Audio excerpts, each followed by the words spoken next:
কোচবিহারের বুড়িরহাট ১ নম্বর গ্রাম পঞ্চায়েতের নবনির্মিত গৃহের উদ্বোধন করলেন মন্ত্রী উদয়ন গুহ। মঙ্গলবার ফিতে কেটে নবনির্মিত গৃহের উদ্বোধন করেন উত্তরবঙ্গ উন্নয়ন মন্ত্রী উদয়ন গুহ।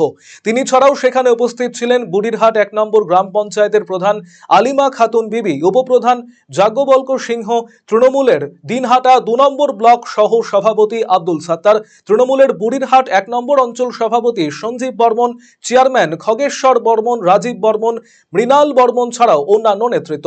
জানা গিয়েছে পঞ্চদশ ফাইন্যান্সের অর্থানুকূল্যে ৪৫ লক্ষ টাকা ব্যয় গ্রাম পঞ্চায়েতের নবনির্মিত গৃহের কাজ সম্পন্ন হয়েছে।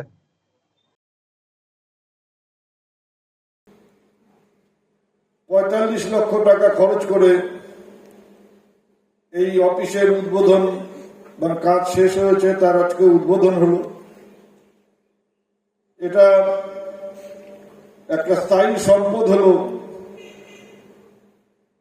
বুড়িরহাট ১ গ্রাম পঞ্চায়েতে।